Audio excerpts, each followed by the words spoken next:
It has been 16 weeks of eating homegrown, foraged, and hunted food. We are really thrilled that we've gone a full third of the year from our food stores and surprised at how second nature a lot of it has become. At this point, I'm really just missing certain ingredients that I would like to incorporate into our homegrown meals, like beans, because yes, as of last week, we are all out of beans. It's been snowy and cold for a lot of this week, and we were really hankering for some chili. But what is chili without beans? Well, hot leached acorns have been a staple in stews for many Native American tribes for thousands of years, especially in Western North America. Navajo chef Freddie Bitsui describes some excellent ways to use them in his cookbook New Native Kitchen, and we like to look through that a lot for inspiration from native ingredients. We definitely recommend checking out his book if you're interested in this style of cooking.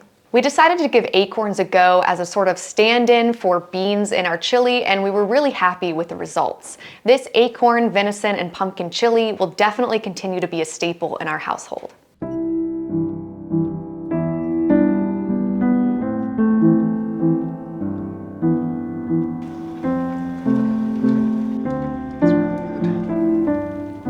We keep our acorns in a crate in the basement, and they've been a real pantry MVP over the past month. They're easy to collect and easy to crack.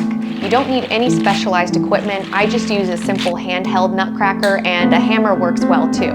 They're much easier to crack than walnuts or hickories, and they also have a much higher nut-to-shell ratio, so you feel like you're getting a lot for your effort. We can breeze through a basket of these in half an hour or so. Let's get cracking.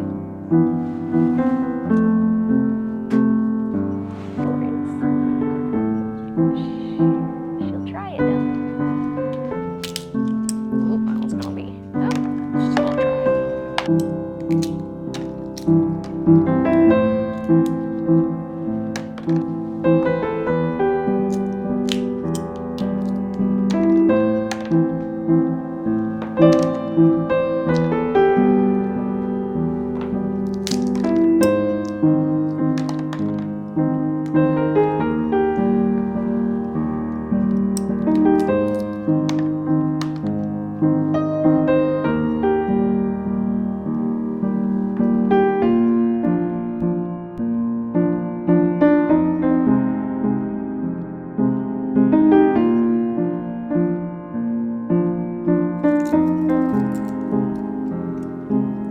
Most of the acorns are very good quality, but you do want to watch out for moldy ones. Sometimes you'll find that the acorns inside the shell are darkened or blotchy, and that's just the tannin starting to oxidize and not a problem. But any that have like gray, white, or green fuzzy mold, we discard. You also may find some that insects have munched on, but as long as most of the nut is still intact, we don't actually mind these.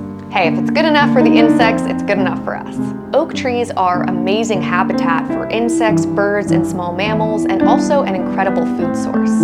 In a masting year, oak trees can produce over 250,000 acorns per acre, or about 4,000 pounds of acorns. This equates to roughly 7 million calories per acre, which when you think about all of the other fungi, plant life, and animals that can coexist with those oak trees, is pretty amazing. Our hope is that if people in this country can develop more of an appreciation for acorns, then we will protect and expand our oak forests, and they can provide food and so much more for generations to come.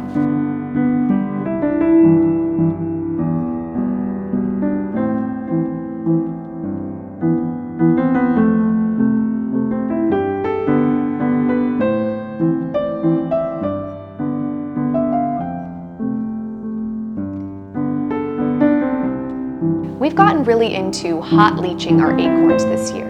Previously, we had mostly used cold water to leach out the tannins, which uses the least amount of energy but does take several days. Cold leaching preserves most of the starches, so it's better for things like pancakes or breads or acorn jelly. But hot leaching is much faster, and we think the resulting texture and flavor of the nuts is really good. You will see that after boiling the nuts in several changes of water that the liquid will get much lighter. But it may never turn completely clear, so the best way to judge if all of the tannins have been leached out is just to taste one of your acorns. It should be nutty and sweet with no bitterness.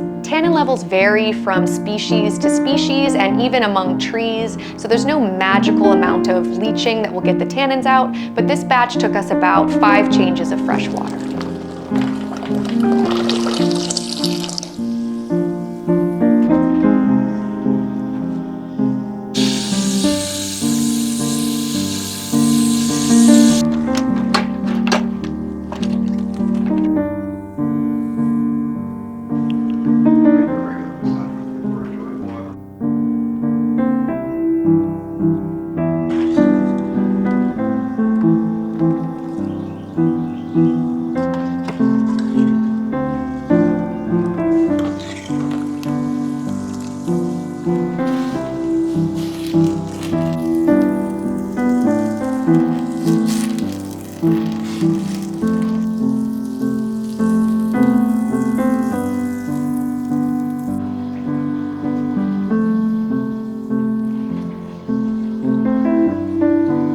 We also saved the tannin-rich liquid from the first few batches of leaching to use in tanning our deer hides.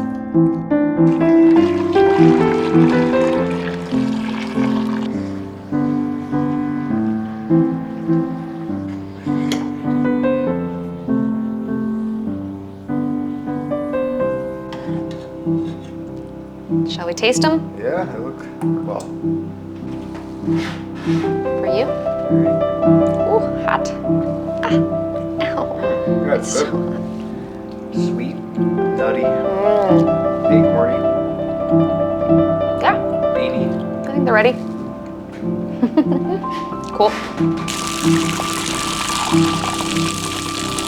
At this point, the acorns are soft and starchy, very similar to a cooked bean and perfect to put in our chili. Chili is a fun dish because it incorporates so many of our homegrown and foraged ingredients in one place. When we're pulling together a meal like this, it really brings us back to those warm days in summer and fall when we harvested these crops. The canning parties to process tomatoes or getting together with friends to break down a deer to share are some of our favorite memories from the year, and it's a nice reminder too of what's around the corner for the coming growing season.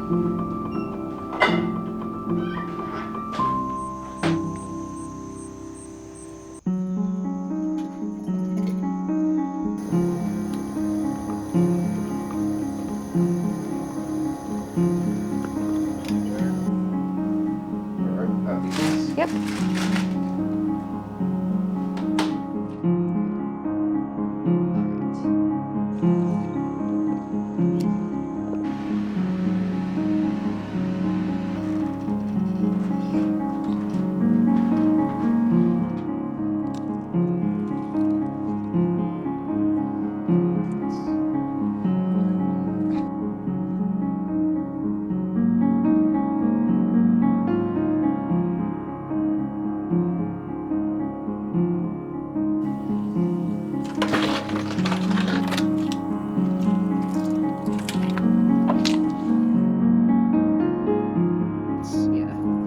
That could also just be cut on this.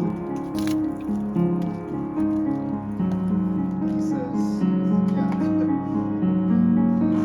The chili is very simple. We start by browning our ground venison along with some garlic, then adding in cumin, hot peppers, corn, diced pumpkin, and of course the acorns. We add in jars of our canned salsa and plum tomatoes and then let the whole thing simmer until everything is soft, rich, and full of flavor. This is a meal that will keep you going without weighing you down, and we make some variation of it almost every week.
At the end of several months of this challenge, we think we know what we've used up and just have to live without.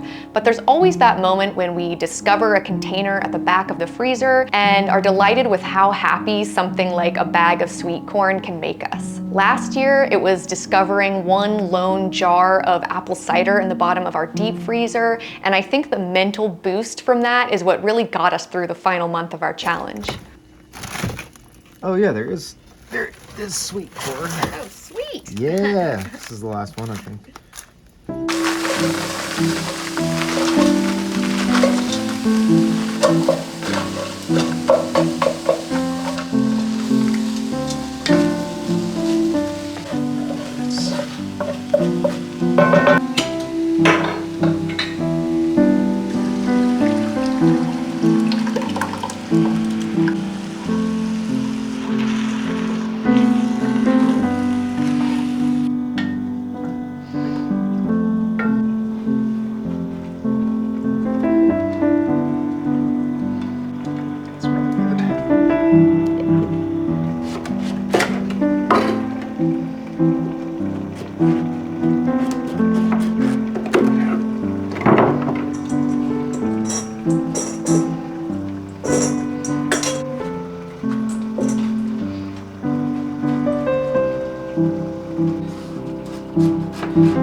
Trust the process. You have no right to ever tell me anything about how I use a knife. Absolutely, because I am an expert in cutting myself.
Hot.